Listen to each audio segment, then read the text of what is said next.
What is your greatest challenge that you are looking to conquer for 2021? Our first speaker is a rejuvenation fasting coach and certified personal trainer. He has overcome many challenges. One was a devastating knee injury. He overcame his greatest challenge, becoming medication-free, by completing a 40-day water-only fast.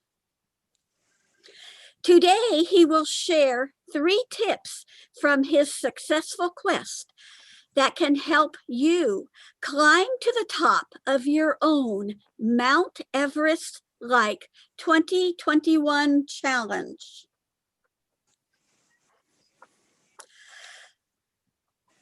Presenting How to Conquer Your Greatest 2021 Challenge. How to Conquer Your Greatest 2021 Challenge. Help me welcome to the virtual lectern, Alipio de Vera. Thank you, Madam Toastmaster, fellow Toastmasters, and of course, honored guests.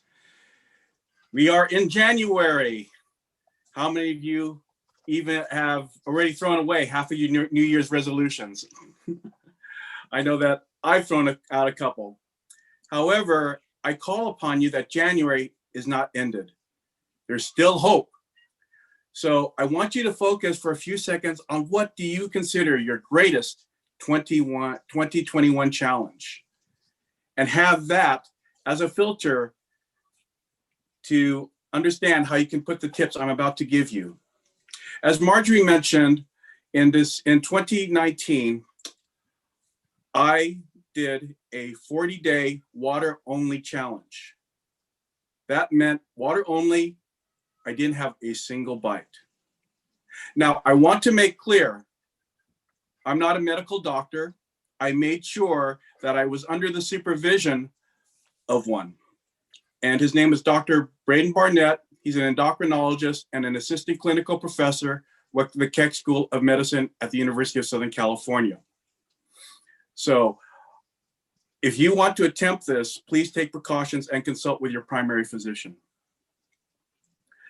So what I did to conquer this challenge is I learned several lessons about myself, and I wish to share these lessons with you. So you can use these to help you overcome your own challenge for 2021. So let's begin with,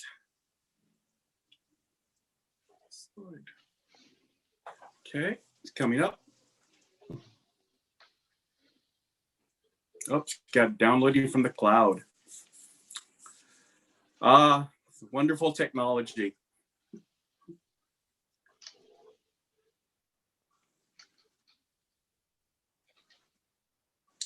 So let me talk about the type of diseases I overcame. So with the 40-day water fast, I cured my type 2 diabetes, my hypertension, my high cholesterol, gout, and the neuropathy in both of my feet. And I'm currently making progress on my last remaining metabolic disease, which is chronic kidney disease. All right, here we go. So 4 tips. The first one, let's begin with this question. How do you eat an elephant? Answer: 1 bite at a time. This question and answer is credited to Archbishop Desmond Tutu from the country of South Africa. And I want you to keep this in mind for your own challenge. For example, when I looked up at that mountain of going 40 days without food and living only on water, that was pretty intimidating. And I'm sure each of you have your own Mount Everest challenge, and you're wondering, how in the world am I going to tackle this? Well, as Desmond Tutu points out, take it 1 bite at a time, meaning focus on a daily goal that will help you progress inch by inch closer to the finish line.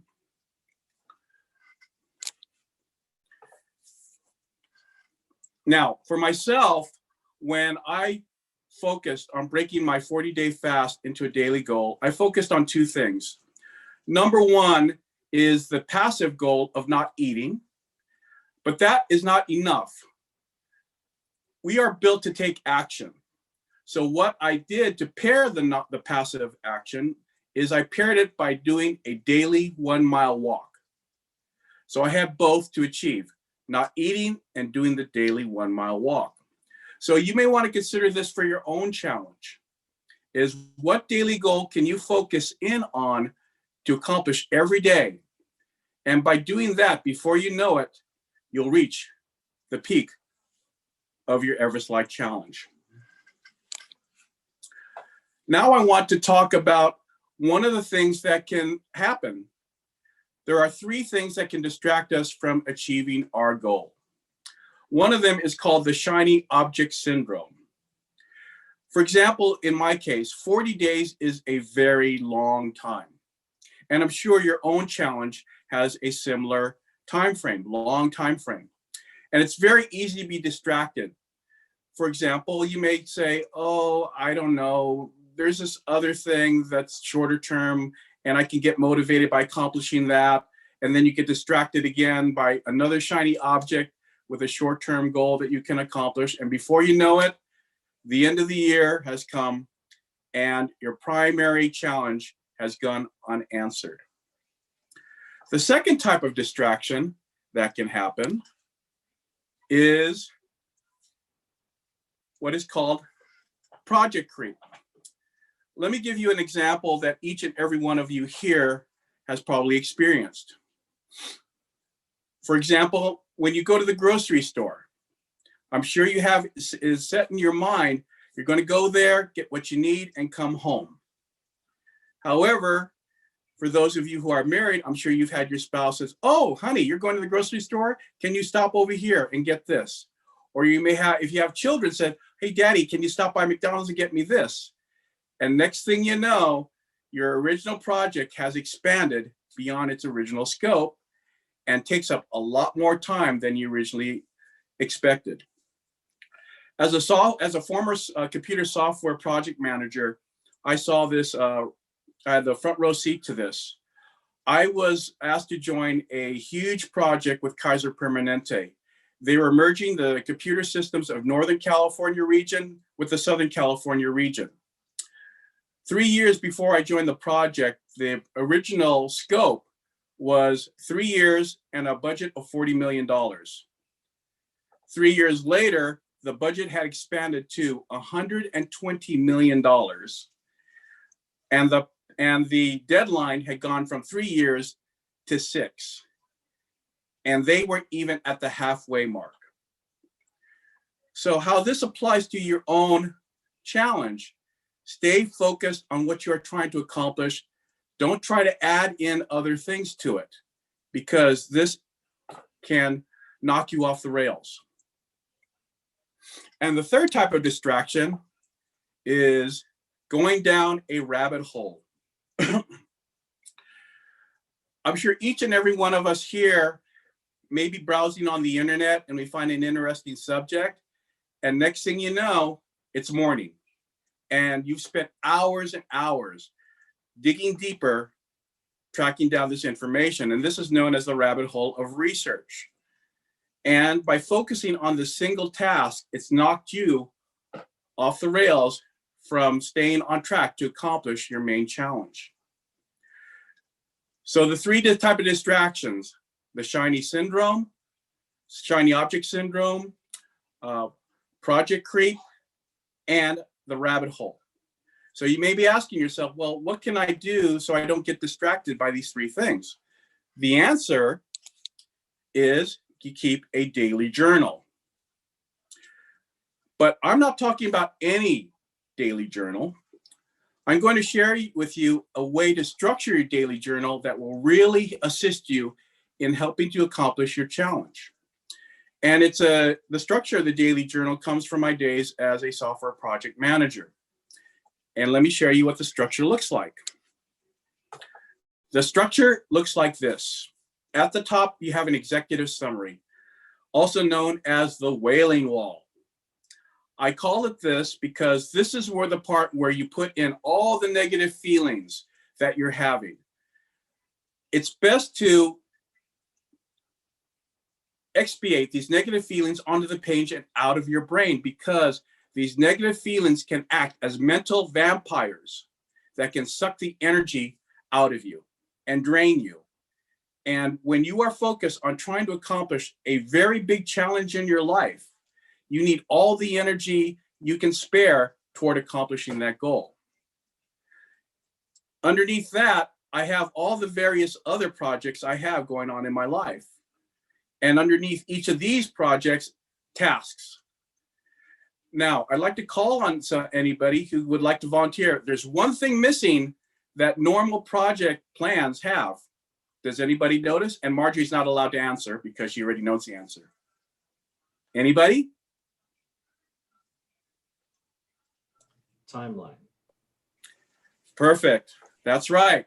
If you notice, there are no timelines. As a project manager, I learned long ago that by putting specific dates can restrict you in dealing with changes. Again, the type of projects I dealt with in computer technology, there were a lot of unknowns. You're dealing with different departments, sometimes with new technology. And I found so many projects fail because they became so engrossed in accomplishing a single task that they lost sight of the forest for the trees. So by having this, I have my team focus on making incremental progress on the top priority tasks. So whenever I would meet with my team, I would say, okay, are the priorities still the same for you? Are the priorities still the same for you? And sometimes we would have to rearrange the tasks and have to reallocate the resources. But by doing this, I had the entire team focused on making sure we stayed on track to meet the overall deadline. I used this template to bring in a $500,000 project on time after I was called in an emergency to step in because the original project manager turned out to be an empty suit. So this is how I handled this project. So I urge you, you may want to consider this for your own daily journal. Now, I would also like to add a little twist, and that is this. Having someone to be accountable for every day. When I began my 40-day quest, I made sure I was a member of an online fasting community. I posted my daily journal in the online forum. So I made myself accountable to the entire community. And because of that, it kept me on track.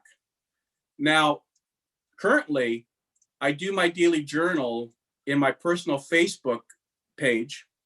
However, I keep my daily entries only visible to my friends. So my friends act as my accountability master. So I urge each of you to kind of look to coming up with your own way of making yourself accountable on a daily basis. It may not be through the journal, it may be through a phone call, whatever suits you. But I'm just using this as an example that you need someone to make sure you stay on task on a daily basis. And tip number 3, I'm sure many of you have heard of the carrot and stick theory. A carrot is something that you strive for, that motivates you. And then the stick is essentially a negative motivation as a reminder of the consequence of not doing something.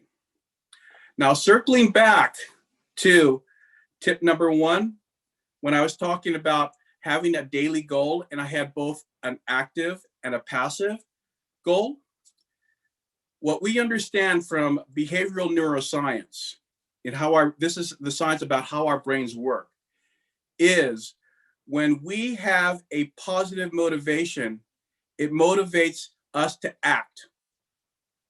when we have a negative motivation, the stick, that promotes non-action. So I have my stick for not eating, and I have my carrot for motivating me to walk. So this is the reason why you should have in your daily goals both a goal you can strive for and a consequence you want to flee from. And that is the secret. In addition to this is that you need to have strong emotional stakes in your carrot and stick. The reason is our brains does not like change. It considers change a threat. So it will do everything that's in its power to drag you back to where you were before. The brain doesn't care whether it's good or a bad situation. All it cares is that you're trying to make a change, and it considers that a threat. So to overcome that, you need to have strong emotional stakes. For myself, my stick was if I did not finish my 40-day fast, I would have my neuropathy worsen, meaning that would lead to one or both of my feet getting amputated, and my chronic kidney disease worsening, where I would have to be hooked up to the dreaded dialysis machine. When you consider that as an alternative to not eating, the not eating doesn't seem so bad. And for my carrot was the dream of becoming medication free, of not having to take those stupid pills, not having to stick the insulin injection pin into my arm. So that is an example of the carrot and stick, and also the strong emotions tied to each one. Because if you do not have those strong emotions, emotional stakes, what happens is your striving will fold up like a cheap tent the first time you have an emotional storm. And I can guarantee you, if you are climbing that Mount Everest challenge, you will encounter emotional storms. That's pretty much a given. And the fourth tip I would like to share with you is, and all the Toastmasters here can speak on it, is join a community. As I mentioned before, I'm leading a community of people who are doing daily fasting and extended fasting. We just had our first victory. One 56-year-old journalist just completed a 14-day fast, and she credits being part of a group. Each Toastmaster here who's working on their public speaking and in their confidence can testify that being part of a Toastmasters club helps increase their chances of becoming a better public speaker. Also, in addition to public speaking and leading the fasting, I'm also working on my writing, and I belong to an online writer school. And again, that's another community where I have a lot of support. So I urge each and every one of you, for striving to complete that great Mount Everest 2021 challenge, to find a community of like-minded people that you can share your struggles, you can learn of their struggles, share victories, and you are much more likely to develop that band of brothers feeling that can propel you up that mountain.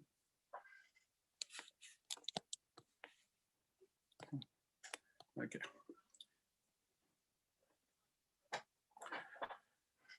So, in summary, the 4 tips. Break your challenge into daily goals. An active one and a passive one. Number 2, make sure you have a daily journal. And make sure you are accountable to someone or to a group of people. Number 3, make sure you have that carrot and that stick motivation. And as I talked about, they're each tied to one of the 2 goals. that you have for yourself. And that is scientifically proven, again, from behavioral neuroscience. And 4, make sure you join a community of like-minded people who are also trying to overcome the same type of challenge that you are looking to conquer. And finally, I want to say, you can do this. You can do this. I believe in each and every one of you here. The reason for that is because you're here on a Friday night when you can spend your time elsewhere. You are looking to improve yourself. To me, that tells me you're already halfway up that mountain. Madam Toastmaster.